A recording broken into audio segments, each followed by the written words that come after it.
Yes, hello. Good afternoon, ladies and gentlemen. Welcome to our second call for today regarding UKCA marking for pressure equipment with TÜV Süd together. And my name is Thomas Schumacher, and I'm working for Industry Service GmbH in Munich, Germany. And my colleague Dirk Schröter and we will introducing today, just for the next hour, our presentation regarding UKCA mark on certification, upcoming on the UKCA mark, UK marking. And for the next few minutes, my colleague Dirk Schröter will you introducing to the slides. And after our introducing, we will be answering your questions from the chat. And enjoy. Dirk, I'll hand over to you. Yeah. Good morning, good afternoon, good evening, depending where in the world you are. Let's start the little tour through the changes we have since the United Kingdom left the European Union, and introduce a couple of changes with this on a regulatory basis. So the CE marking is no longer the certification mark, but the UKCA mark, the United Kingdom Conformity Assessment mark, which is replacing this. Already possible now, but not mandatorily. But we will come to this in the next couple of slides. To my person, as Thomas said, I'm with TÜV Süd America, so it's early in the morning for me, but that's fine. I have seen that we have participants probably from all over the world, which is nice. And lean back and enjoy the show. There's not a big show, it's just an informational meeting. So let's go through that. So this is the new mark, the UKCA. It's, let's say, not that sophisticated as we have with the CE mark, with the inscribed circles and what have you, but easier to remember and to recognize, and has its advantages and disadvantages. It started to, or it was introduced to be used in January of this year. And originally the plan was that the CE marking will only be accepted until the end of this year. However, now the United Kingdom made a press release in late August to extend this transition period where CE mark products are still accepted in the United Kingdom until the end of next year. Since it's a major undertaking, not only for companies to or pressure equipment manufacturers to comply with this, but their suppliers like material manufacturers and the other suppliers like the conformity assessment bodies, like TÜV Süd is one of those, or one of those to be, actually one of those which we are already for some other schemes. And the accreditor is getting behind, so it's in a stage where everyone realizes that this is not going to work without major hiccups if they stay with the tight schedule that it's mandatorily to be applied at the beginning of next year. So this is what I briefly talked about. So before 2021, the UK had the CE marking as everyone else in Europe, or in the European Union, I should say. And we're now in a transition period where both the CE marking and the UKCA marking are accepted in the United Kingdom. However, then comes January 1st, 2023. Now all equipment, or at least the pressure equipment, needs to be UKCA marked if being placed on the market in the United Kingdom. There's an exception to Northern Ireland, but we come to that a little later. So this is the information which the British government gave out on August 23rd or 24th, if I'm not mistaken. And in this presentation, there's a link where you can get to all that information as well, with frequent updates, or let's say not frequent, but current updates on the situation. And as you can see here in the last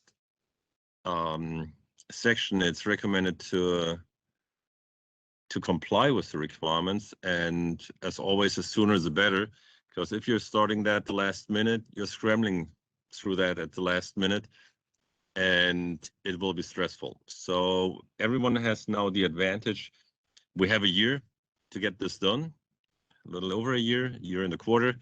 But if we don't start this journey now, hopefully together, then we won't get it done at the last minute.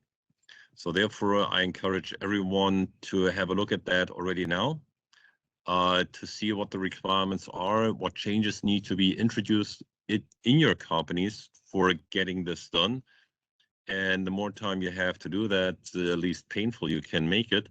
But don't be complacent that you have a lot of time. It might not be a lot of time. Well, you can say a pressure equipment is a pressure equipment is a pressure equipment, but there are some little changes. So you see here all 4 areas, and the football fans around us will recognize it's England, Scotland, Wales, and Northern Ireland, which have been subject to the CE marking. And the latest was introduced for the pressure equipment regulation, pressure equipment regulation back in 2016 to make the changes of the 2014 directive mandatory in the UK. Now, the British identified a EU exit document, which was published in 2019 with the number 696, where it is identified what is being changed in those existing laws and regulations in the United Kingdom, away from the CE marking to the UKCA marking. It's pretty similar to what is existing. If you are in a hazard category where you do not need a notified body, but can self-certify your products, that's still the case. No changes there. If you needed a notified body for the CE marking, or need a notified body for the CE marking, now you need a so-called approved body for the UKCA marking. Notified bodies are established in the European Union. Approved bodies are established in the United Kingdom. Notified bodies are audited, assessed, notified through the national authorities, and being then published for the status by the European Union, by the European Commission. Now in the UK, it's now being audited, accredited through the accreditor there, UKCA, and then the competent authority or the respective competent authority within the UK will grant the approval or appointment or whatever different bodies were introduced now. And only after that is done, the approved body may assess a company for them to apply the UKCA mark according to the pressure equipment regulation for the higher categories. The essential safety requirements are kind of the same. I say kind of the same because all the legal requirements for certification identified in Annex 1 of the Pressure Equipment Directive, which every one of us still knows, is going away to that a notified body will have to do it or a recognized third party has to do it. It's coming now an approved body or a UK recognized third party organization to do part of those approval work then for you. And is that double work? Probably it is. You need an approval from a notified body. You need an approval from an approved body. Can this be done in parallel? I think that the major players in the field will find a way to make that as painless as possible for companies to comply with. Basically a 2-for-1 or something like that. Now, the essential safety requirements are still the same, and but they might change over time as well. So from a technical point of view. So the UK introduced in their regulation back in 2016 that the presumption of conformity is given through following a harmonized standard, but first of all, to follow to fulfill the essential safety requirements. And that needs to be documented accordingly. And there's another term in there that if you follow either of the two, you're not safe home, because those decisions might be revoked if new developments arise. Now, for the Northern Ireland market, with the backstop which is in there, requirements are a little different. So the CE marking will still be accepted in Northern Ireland, and some more changes to that.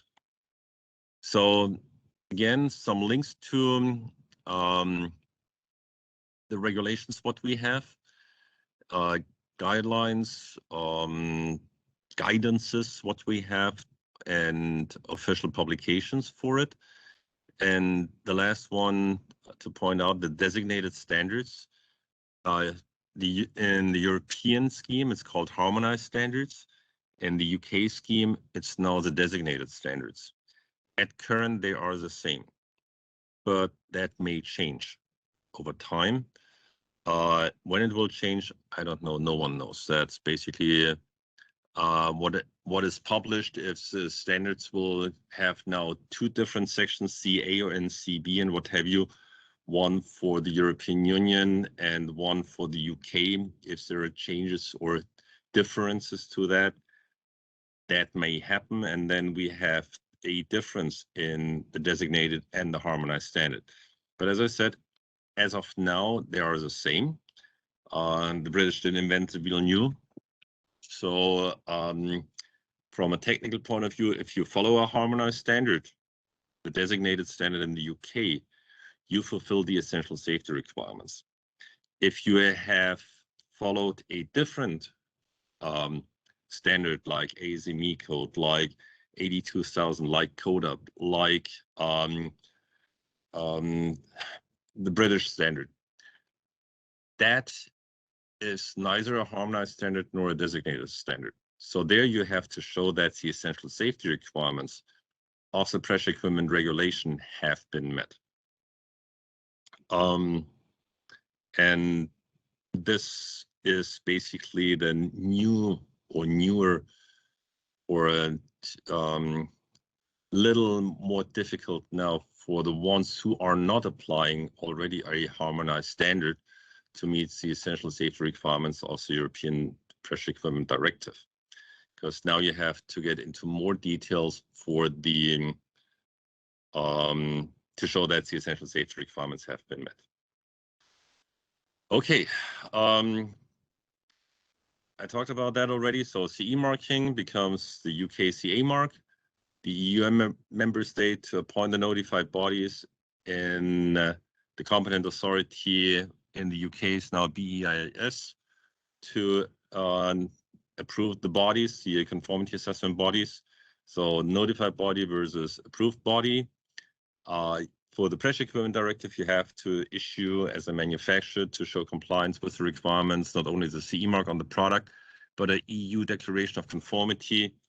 And in the UK, when you apply the UKCA mark, you have to supply a similar document, but no longer an EU declaration of conformity, but a declaration of conformity. And the other difference on the slide here, which I mentioned already, harmonized standard is now designated standard. They're in sync right now, but they may change. Okay, here you see the three different areas what we have. So the European Union, the UK, and Northern Ireland. We have the CE mark for Europe, the UKCA mark for the UK, and for Northern Ireland, we have two possibilities, the CE mark and the UKNI mark. What's the difference? It's basically who is issuing it or who is the notified or approved body for it. In Northern Ireland, the CE mark will still be accepted even after January 1st, 2023. And then it's issued by a notified body, but that the British approved bodies who can no longer audit or assess for the CE marking can serve Northern Ireland as well the UKNI mark was introduced from the British government. So if you see in Northern Ireland a product with a UKNI mark, you know that the approved body is from the UK for this. And if you have the CE mark on there, then you have a notified body from outside of the UK. So Ireland, Germany, Netherlands, France, Italy, and all the other 23 member states. Declaration of conformity, or in the case of machinery directive and a declaration of incorporation, it's an EU declaration of conformity in Europe, and it's only a declaration of conformity in the UK, and in Northern Ireland depends which scheme you're using, if you have a EU declaration of conformity or just a declaration of conformity. Then accessibility of the technical documentation.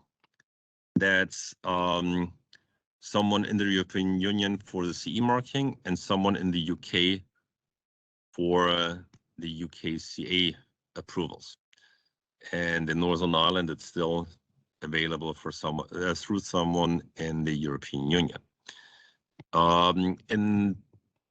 In the European directives, it's identified that the information for the safe use of the pressure equipment is being supplied with the pressure equipment in the language the member states deem to be necessary, that everyone can understand it and it can be operated safely.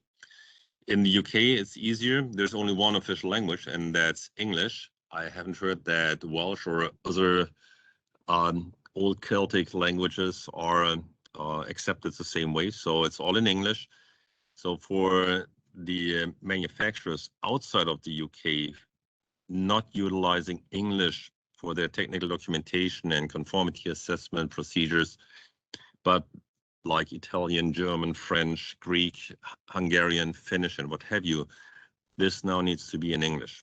So now there comes the burden for the Europeans to get that into English.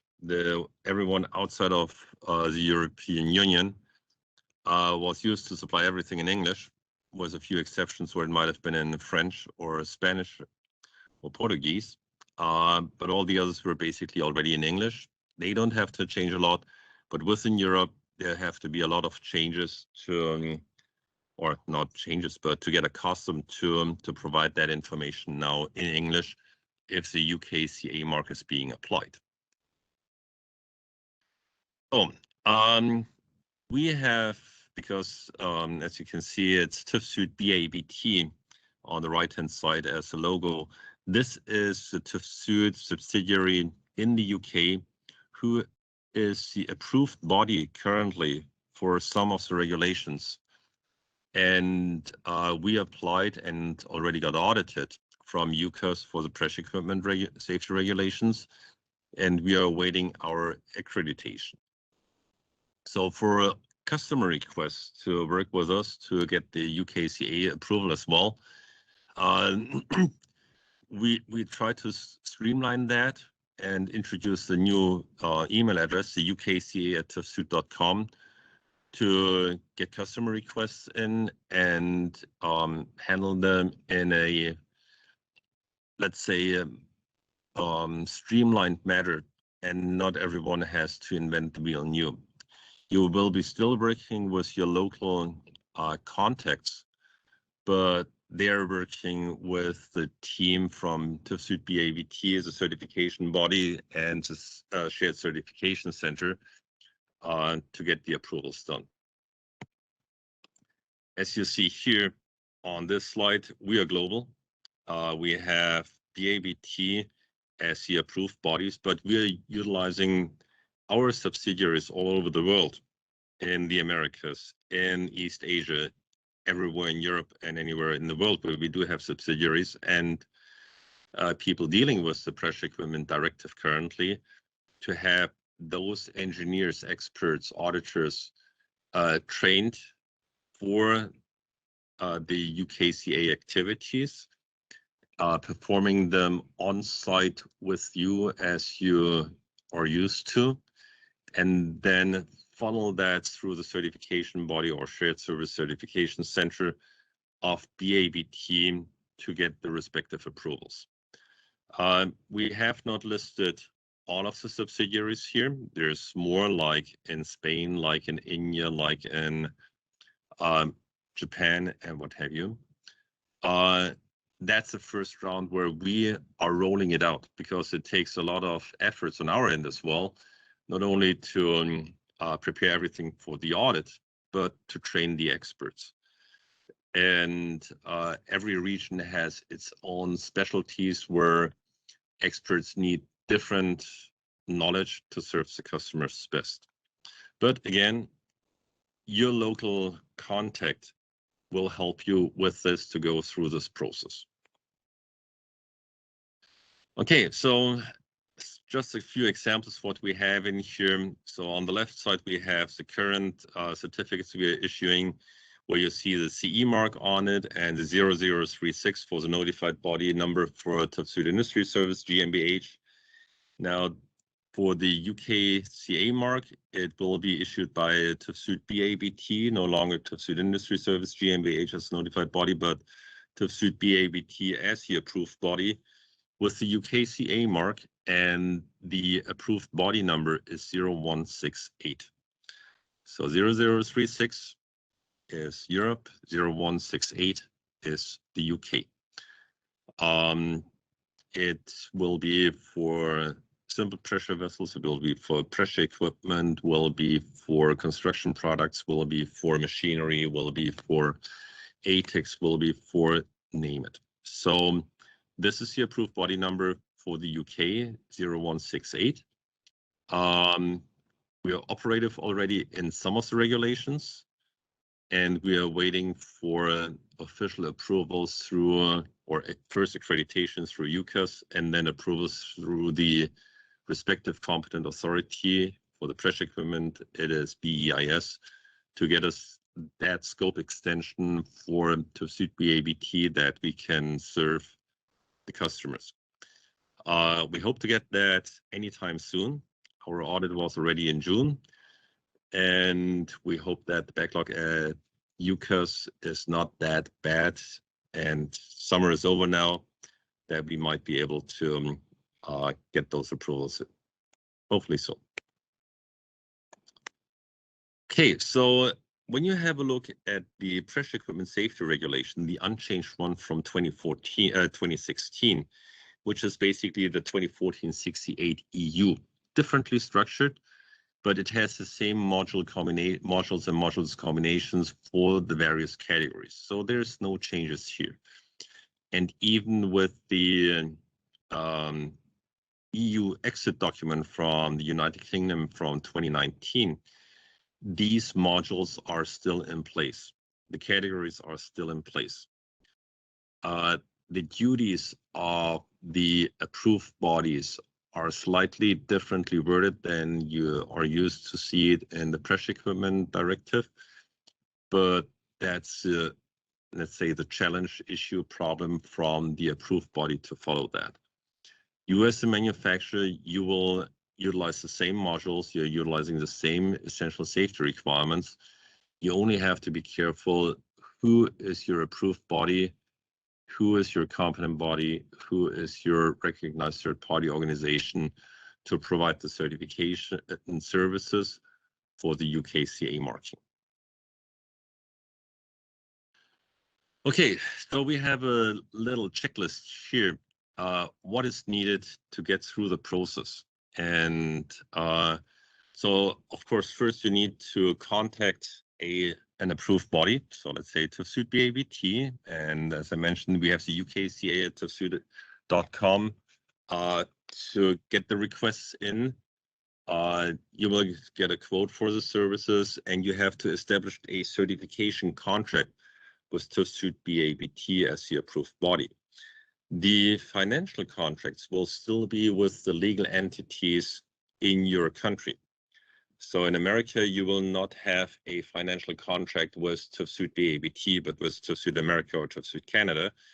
The same in China, you will have a contract with TÜV SÜD China and not TÜV SÜD BABT for the financial aspects. However, for the certification, there will be a separate contract with TÜV Süd BABT because TÜV Süd BABT is the approved body. Now, the next thing is what you need to do is look in your technical documentation. Are you already utilizing designated standards? Yes or no? If you don't use those, but applied it in the past with ASME plus the Delta to fulfill the essential safety requirements of the Pressure Equipment Directive or 82,000 or CODA or name it, all the other standards, you will have to basically do the same thing as you did. Replace PED with PESR, the Pressure Equipment Safety Regulations, as amended by the EU exit document. And since the wording in the Pressure Equipment Safety Regulation is a little more stringent than in other national adoptions of the Pressure Equipment Directive, you will have to thoroughly document how you fulfill the essential safety requirements of the Pressure Equipment Safety Regulation if you do not follow a designated standard. So that's on the technical end. Now, the next thing is which module or module combination fits your needs the best. It's the same decision tree what you had when you did the Pressure Equipment Directive or when you're doing the Pressure Equipment Directive. But now you only have one market instead of 27 markets or 28 markets, now 27 markets. And you might choose a different conformity assessment procedure. You might choose the same, you might utilize a different one, depending on your customer base and what you're getting into the UK. Then you will identify in your technical documentation that you fulfill the essential safety requirements of the Pressure Equipment Safety Regulation. And you need to look into prerequisites, which you have to make pressure equipment. So that's like the permanent joining approvals, which you need to get through a now approved body following designated standards and no longer a notified body following harmonized standards. The same for non-destructive testing personnel for the permanent joints, the same for material manufacturer quality system certification, because it's no longer a competent body established in the Union, but a competent body established in the UK who needs to issue that approval. And again, the reputed big players on the market with their various subsidiaries in the world can probably offer both certifications, not through the same certification body, but through the same local legal entity, utilizing different certification bodies for it.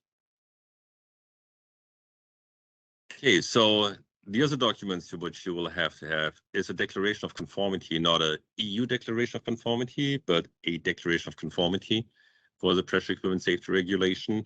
And the same as you had in the European world, there's only one. So you have to have it if your product is subject to multiple directives or regulations in this case, you have to have only one and combine them.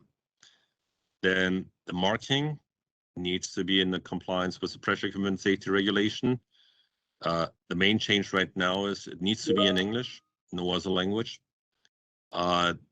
You still have to do a hazard analysis and operating instructions, or the instructions for the safe use, regardless of which part it is, if it's installation, if it's operating, if it's maintenance, and what have you. Main difference here again is language. If you used to have it in Polish or Hungarian or Portuguese, now you have to have it in English. You have design or type approvals or individual approvals for the Pressure Equipment Safety Regulation, depending which conformity assessment procedure you're using. As I mentioned already, you need to have your prerequisites with the material manufacturers where you get the materials from, the permanent joining, and the non-destructive testing personnel. All these approvals need now to be through UK approved bodies or recognized third-party organizations. And last but not least, the particular material appraisal needs to address the essential safety requirements of the pressure equipment safety regulation. There is no longer a European approval of materials, obviously, so you only have two choices, either following a designated standard or issue a particular material appraisal. And you might need to be careful with the standards you're applying, that they might be covered by the national standards you're applying as commonly used materials, but they are not subject to designated or in the past or currently harmonized standards. And then you need to issue a particular material appraisal.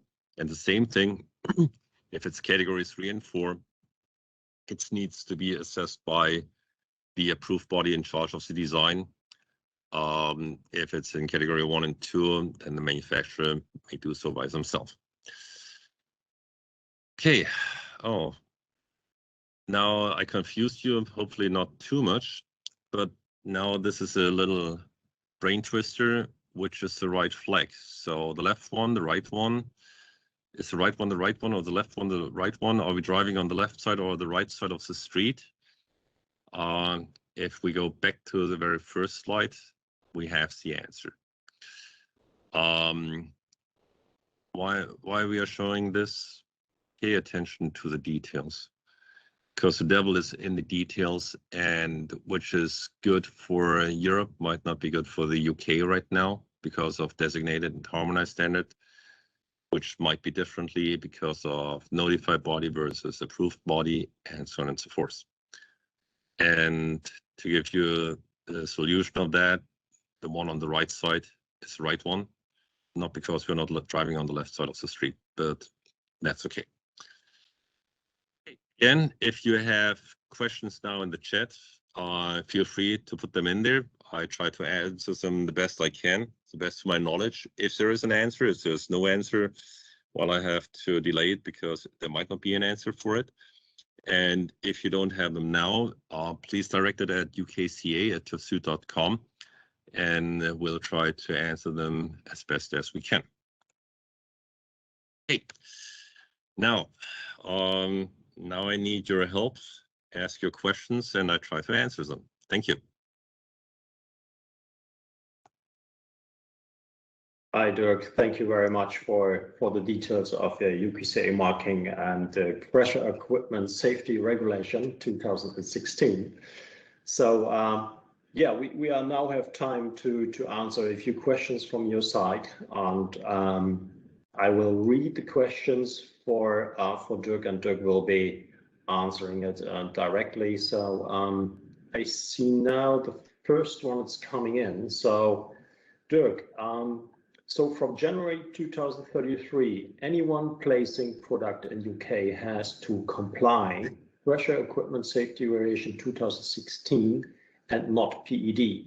Do one has to comply harmonized standard or designated standard?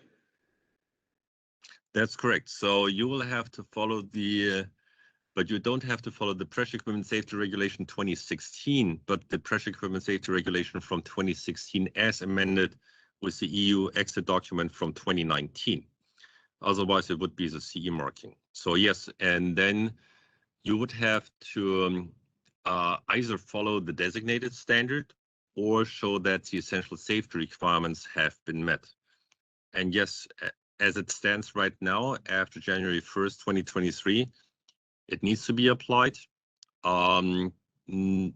If that will be changed later on next year, I can't predict that. But as it is now, UKCA mark will be mandatory starting January 1st, 2023, with following the processes as described. Okay, thank you very much. The next question will be, is a local PSSR regulation also needs to be complied?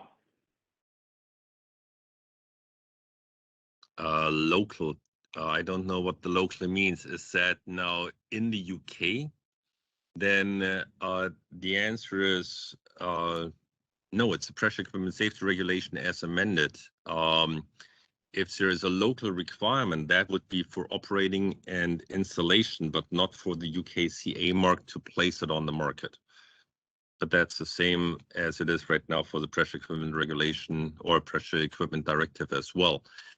If the local authorities have additional safety requirements to operate equipment, this is an above and beyond the CE mark or later on the UKCA mark, but still needs to be followed. But to place it on the market in the UK, the UKCA mark will be sufficient.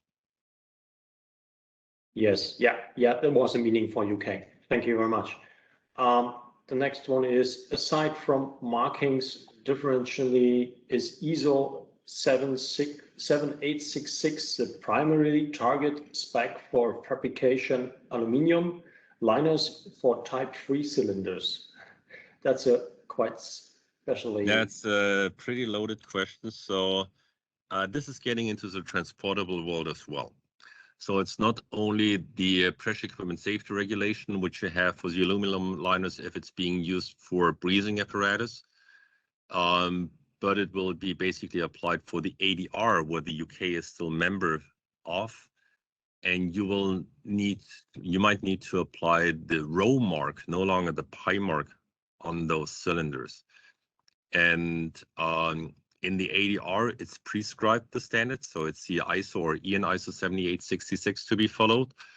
If you utilize it as and it's not designated for pressure equipment, but you may utilize this as to show that the essential safety requirements have been met.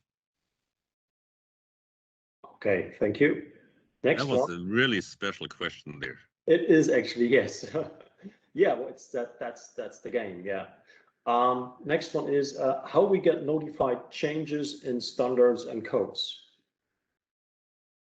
So the first level would be to see if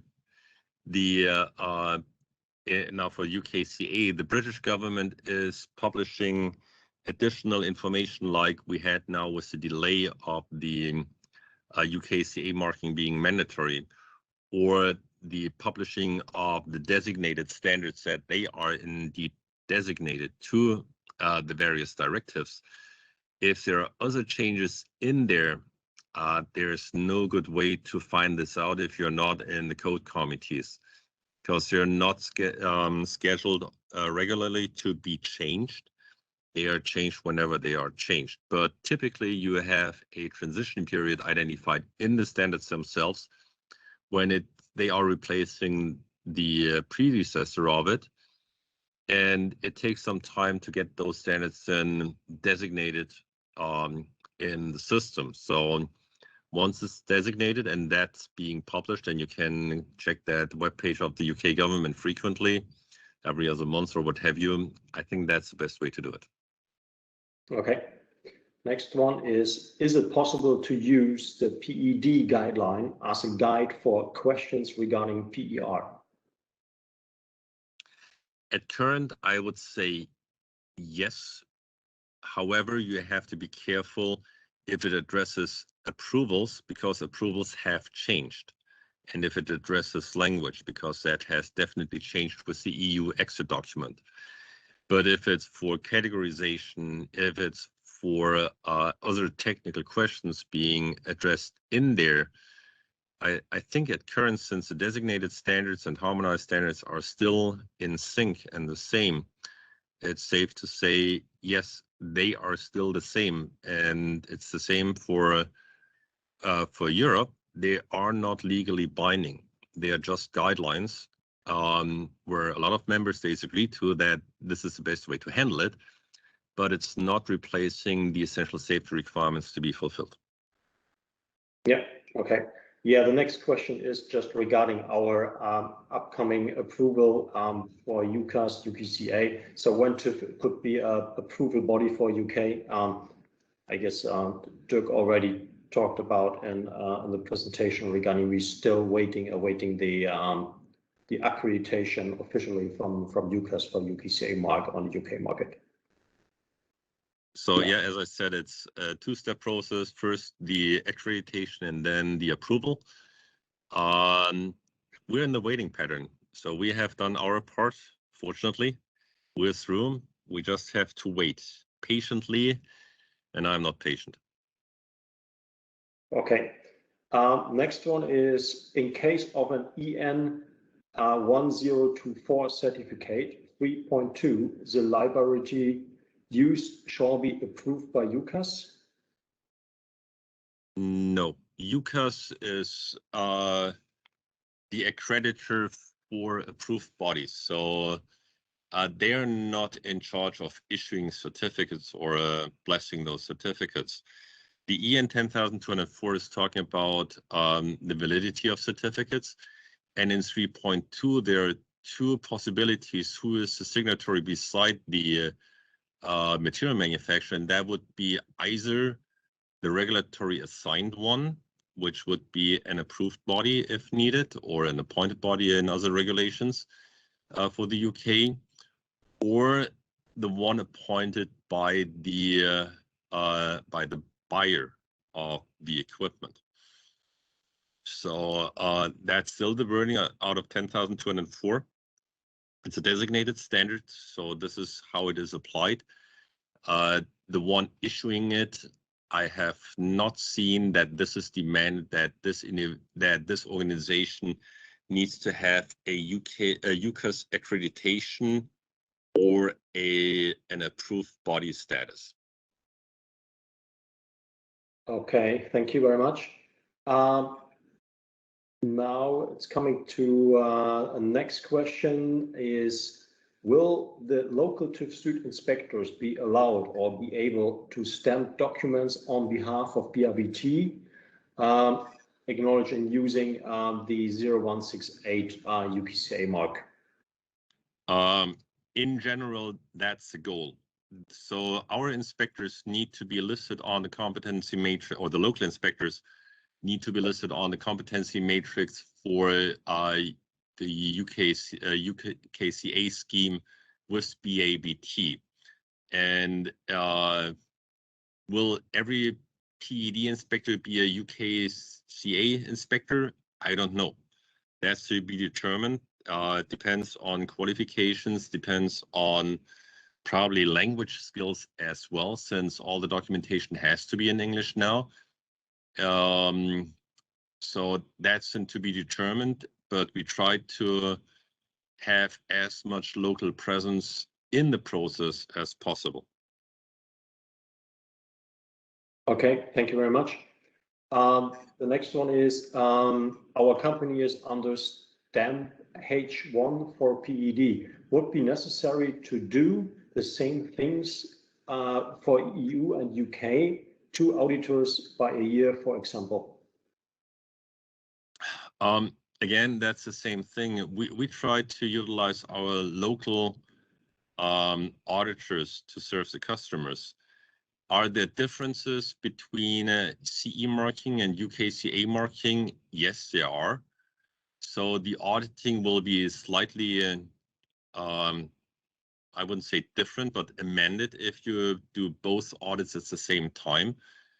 My prediction is that if the, let's say the PED auditor is an approved PESR auditor as well, that the audit time on site will be slightly increased because you have a different sample size and different requirements you have to follow. But for sure, the auditor will have to work with 2 different certification bodies, so at least the paperwork doubles. And the same for the customers, for the pressure equipment manufacturers, they will have to deal with 2 certification bodies with 2 sets of contracts and what have you. Do you have to have 2 different manuals? No. If you are able to capture all in one manual and then have 2 decision trees where the equipment is going to the UK or the rest of Europe, and then identify the differences and you follow that, I think that's the easiest way to apply. But it's not the exact same audit because of different requirements. Okay. One more question is the PESR, or PER, anyhow more stringent than the PED or same? I would say it's a little more stringent because It has a strong emphasis on fulfilling the essential safety requirements through designated standards or individually. And this is, let's say, being a little more difficult to demonstrate if you use the current national regulations like CODAP, like 80/2000 and what have you, because they're neither harmonized designated nor 100% fulfilling the essential safety requirements. You only have you don't even have a presumption of conformity with those. So therefore, the PSR is on that legal level more stringent than the European directives, where the local codes and standards are more widely accepted. Okay. And of course, in the language, it's not 27 different languages, but only one. Okay. Yeah, thank you very much. So for now, our last question will be any changes in the role of authorized representative to do this change? Yes, because the authorized representative is no longer an authorized representative in the European Union, but for the UKCA scheme, it needs to be an authorized representative in the UK. Don't ask me how that works in Northern Ireland if you have to have a special authorized representative there, but yeah, if you're living in both worlds, takes a CE marking, your European representative for Northern Ireland and the main island in the UK, you apply then the authorized representative in the UK. But yes, it's different because one person cannot be needs to be legally established in two areas. One in the UK for authorized representative for UKCA, and an authorized representative for CE marking in the European Union. So you need two legal entities. Okay, thank you very much. Yeah, so that's it for today. So Dirk, thank you for your details and answering the questions from our customers. You're welcome. I know. And thanks to you, ladies and gentlemen, for calling in for today and give us the chance to show you up what's upcoming with TÜV Süd and UKCA marking on the UK market. And yeah, you saw our email box. We're still working under the UKCA TÜVSüd.com mailbox. You can send your requests and your request for proposals for certifications and something else. So thank you very much for today, and yeah, have a nice evening. Thank you.